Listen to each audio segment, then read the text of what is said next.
2021 regular season is in the rearview mirror. It is time for playoffs on Special Edition as the Dallas Cowboys enter the wild card round against the San Francisco 49ers as the 3 seed in the NFC. Welcome into the Star in Frisco and the Globe Life studios. Alongside Isaiah Stanback, Barry Church, Nate Newton, I'm Kyle Yeomans, where the Cowboys ended the regular season on a very high note. Now it's a completely new season, but we do have to address what happened in a 51-26 win over the Philadelphia Eagles. We'll talk about how that affected your confidence level in a moment, but I'm going to start with you, Isaiah. What is your confidence level in this Cowboys team entering the playoffs? It's riding pretty high.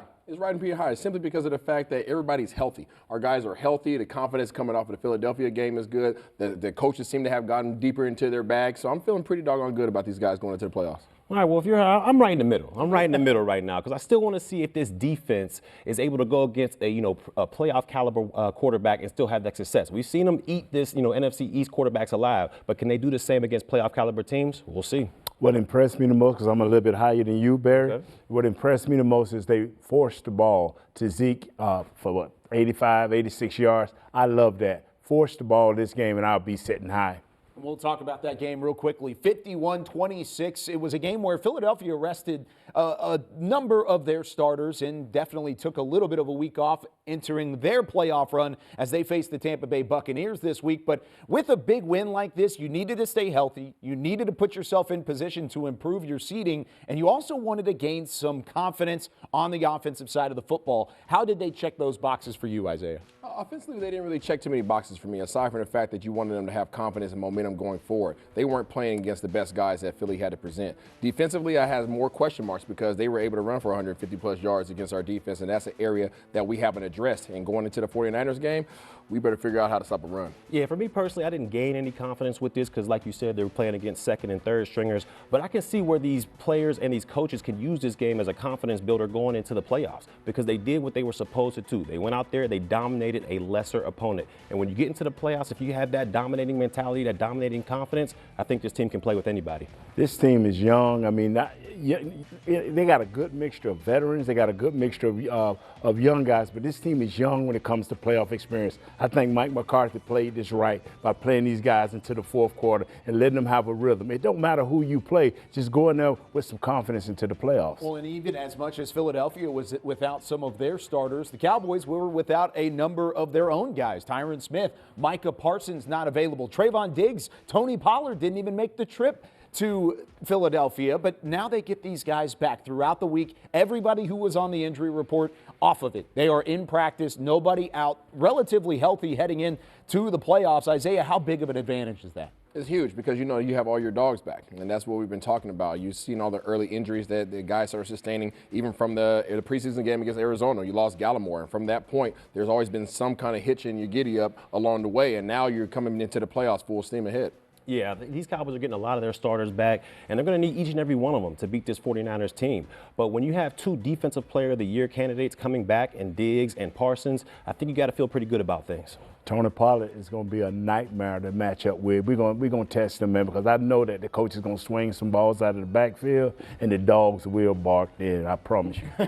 Because just as much as the 49ers are going to run the football, the Cowboys are going to try and establish their run game as well. And having those guys back on the defensive side, I think is just a huge flex of the muscles for Dan Quinn's defense. It really allows him to have his full playbook moving in to the wild card matchup. What will Jimmy Garoppolo and the 49ers bring to the table? Can he lead San Francisco to more playoff glory? We'll answer that question next.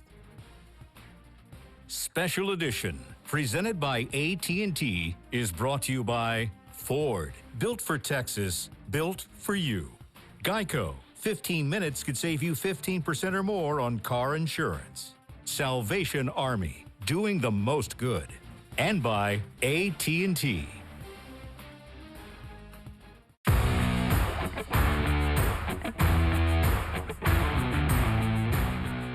This segment is brought to you by the Texas Lottery. Play the new Gem 7 scratch tickets. There's a Gem 7 scratch ticket for everyone, so play today.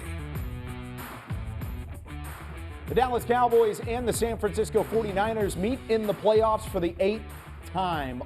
It is a historic playoff rivalry, and these two teams haven't met since the 1995 NFC Championship game. There's a guy who played in that game down there at the end of our set here on Special Edition. Great Nate Newton, as always. But guys, let's talk about the San Francisco team, because they do bring weapons to the table, and getting the football to those weapons is one thing, because it's Jimmy Garoppolo who is doing that for the 49ers and Kyle Shanahan's offense. They did draft Trey Lance in the top 5 of the NFL draft back in April, but it has been Jimmy Garoppolo throughout the season. 25 passing touchdowns, just 12 interceptions. What does he bring to the table, and how much could he challenge this Dallas defense?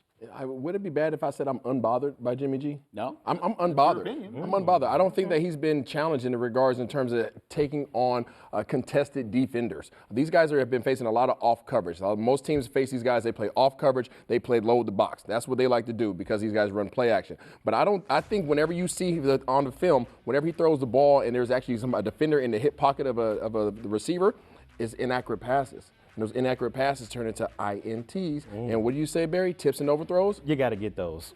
So I'm going to go ahead and take it from there. Look, Jimmy Garoppolo, if the 49ers can establish a run game, I think he can be a serious threat, because then he can have that play action and can use that to get a clean look for his wide receivers. But if this front seven for the Cowboys can slow down this rushing attack and force the 49ers to rely solely on Jimmy G's arm, I just don't think he has the ability to get the win that way, and I think we can take advantage of him. Church, man, that was oh so sweet, because all you're saying is when you force this guy off script, when you make him have to say, I got to put this on my shoulders, on this right hand, and win this game, it ain't going to happen. Diggs and those other guys can take advantage of this guy if we can get him off script. That freelancing is not necessarily a strength to his game, but he does have some strengths in terms of the weapons that he's throwing the football to. How about this trio?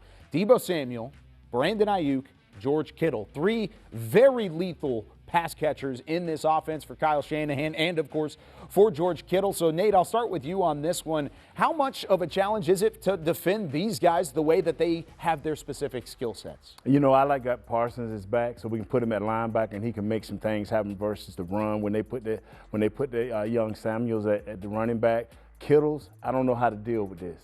You got to jam him on the line, and you got to play big. Our safety we're going to have a big safety package this week, I think. Yeah, this is going to be a challenge for the Dallas defense, because, like you said, George Kittle is a grown man, and he's one of the best all-around tight ends in the National Football League. And then when you got a guy at the wide receiver position with a name like Deebo, he's got to be one of the most physical guys in the game. And then when you talk about yards after catch, he's probably one of the best receivers in the game. So for me, this is going to be a huge test for the Cowboys secondary, and they're going to get challenged on Sunday.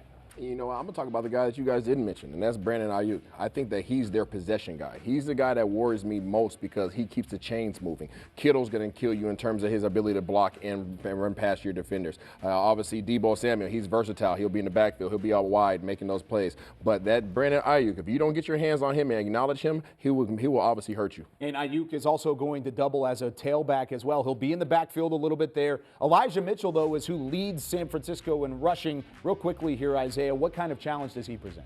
He falls forward. You got to see it right there, and that's what he does. You hardly ever see him going backwards. It's not necessarily the personnel that creates the issue for defenders, but it's obviously their blocking scheme, and he does a great job of just seeing what he sees, hitting the hole, and getting after it. Yeah, to me, this is where the game could be won for the Dallas Cowboys, because if they shut down this run, like I said earlier, and rely solely on Jimmy G's arm, I think Dan Quinn and his defense can take advantage of it, but it has to rely on his front seven, and they've got to shut down Elijah Mitchell and Deebo Samuel in the backfield. Now let's talk about the defense, because they bring plenty of big-time defenders on that side of the ball as well. Since Week 10 of the NFL season, this has arguably been a top 3 or 4 defense in the NFL, and it starts with Nick Bosa, Isaiah. Nick Bosa's a dude, and they're going to try their best to obviously keep the pressure on the inside with Armstead, and they're going to try to get some interior pressure, but they isolate the offensive tackles with Nick Bosa.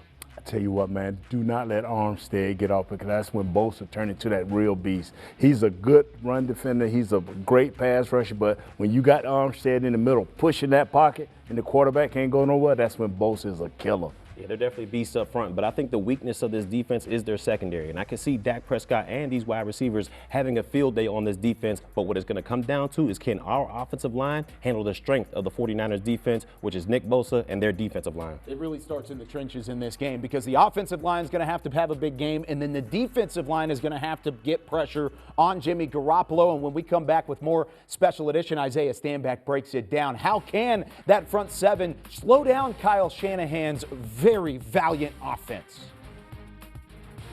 This segment was brought to you by the Texas Lottery.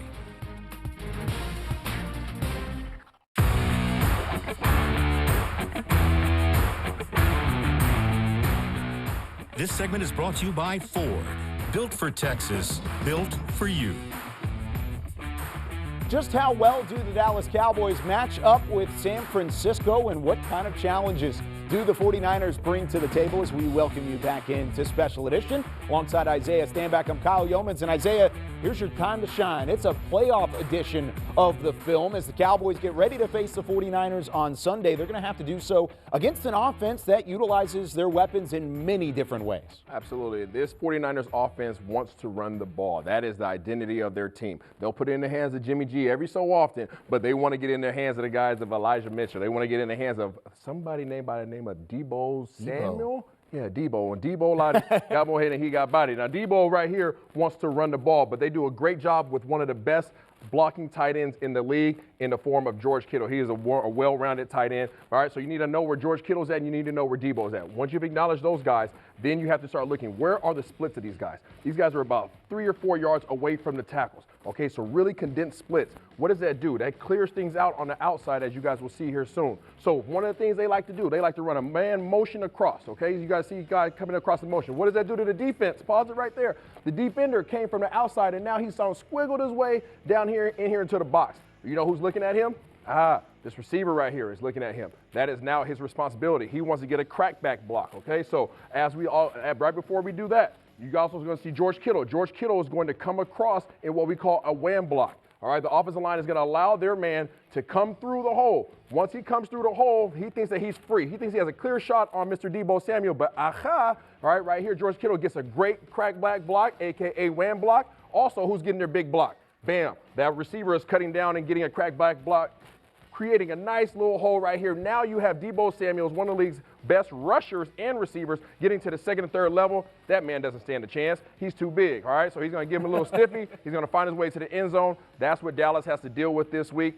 Plan to see a lot of that. We have to find a way to stop it. Dan Quinn does, at least. That was a game-changing touchdown against the Rams in a come-from-behind fashion. Now, real quickly, you're going to try and force Jimmy Garoppolo into mistakes. The quarterback from the 49ers does have 12 interceptions this year. How do the Cowboys enforce that he throws a couple more? Well, we can get ahead, Kyle. All right, they really don't want to give the ball to Jimmy Garoppolo. He does not make great decisions. He's not a very accurate passer at this time in his career. So guess what? Let's get ahead, and guess what? They have to abandon the run. So Jimmy G right here is a perfect example of how he's not dissecting the defense. It is very obvious right now these guys are here in the free safety position. He's going to go to the single high spot here. All right, as we play it out, we're going to see these guys go to seam routes. You're going to have a seam route with a double under. All right, pause it right here. Boom. We have one man going to the seam. We have a double under coming right here. You guys see Deebo Samuel coming here. That was his route right here. And then you have this man on the outside coming to a double under. What he should be reading, if you have an opportunity with this single high safety, all right, going back here, you can hit him as soon as he gets on his toes. But that ball has to be released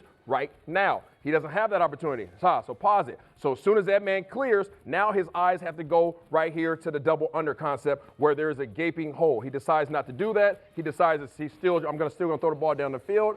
And as you see, let it play out. He decides to throw the ball into coverage that are 3 men bracketed right here. Bad decision, late on his throw. An inaccurate pass leads to interceptions. That's exactly the type of situation we want to put Jimmy G in. But in order to put Jimmy G in that situation, we got to keep these guys out of short down and distances. Jalen Ramsey able to take advantage of the throw into tight coverage. And what do you always say? Tips and overthrows? You got to get those. You got to get those. And Jalen Ramsey did so against Jimmy Garoppolo. The Cowboys will look to do the same thing. But should the Cowboys look at the kicker position? Is it a worry with Greg Zuerlein and company heading into the first round of the playoffs? This segment was brought to you by Ford. Built for Texas, built for you.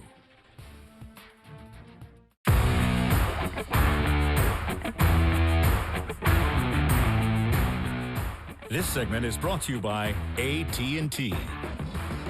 I think he's still, I can speak for him. I think he's still trying to find it. And he's been real close, and for a couple of weeks there, he was really dialed in. And then he said Kansas City game, he hit a couple really good balls, and then he just kind of lost it, and he's been kind of back and forth. It seems like since the Kansas City game, where he felt like that's when he found it. You don't think that's kind of scary to be going into a playoff game and you're still talking about your kicker trying to find it? If it was a rookie, maybe, but I think every kicker's kind of lost it before and they find it again. I think Tiger Woods a lot of times has lost it. It's like if you're a golfer, it's like, man, once you get it down, why don't you just stay with that forever? But either they kind of lose it or they kind of tweak it. So it's a good question. Yeah, I mean, think Tiger's a Hall of Famer, though. Tiger's a Hall of Famer. Yeah, well, we got a ways to go, Greg. So that's John Fossil, special teams coordinator, as we welcome you back in the special edition. Speaking on kicker Greg Zuerlein, 12 missed kicks, 7 PATs, 5 field goals over the course of this NFL season so far. That is the most by one single man in the NFL. As we take a look at some of his 2021 stats, he is a veteran at the kicker position, one of the best, at least throughout his career in the NFL. But is this a problem for the Dallas Cowboys moving into a playoff run where Isaiah's special teams play just as much of a role as the offense and defense do? Let me help you all understand something. Playoff games come down to one possession games. And 3 points, 1 point can make all the difference in the world. So when you're going into your playoffs and you have question marks regarding the confidence of your kicker, the confidence of your offense being able to get down there to the 40-yard line, it changes absolutely everything in terms of your decision making, in terms of your ideology, in terms of how you address this offense, and just going forward, man. You can't have this. Yeah, you can't have it. I don't have much confidence in Greg the Leg. I mean, this whole entire season has pretty much been a roller coaster ride. And I know those players in the locker room hated it when Coach Fossil said, he's still trying to find his swing. I mean, this isn't the beginning of the season. This isn't the middle of the season. This is the playoffs. And the difference between going home and staying in the playoffs, like you said, can come down to one field goal kick. So for me, I'm not very confident in what we have in Greg Zuerlein. His name is Greg Zuerlein. That's all I know. Greg Zuerlein. Do not miss. That's all it is. That's plain all and it simple is. from Yeah. Nate Newton. That's one key to how Nate Newton can help the Cowboys win this week, or that he thinks the Cowboys can get a win this week. We'll give you the rest of the keys to the game when we come back and wrap things up on Special Edition. This segment was brought to you by AT&T.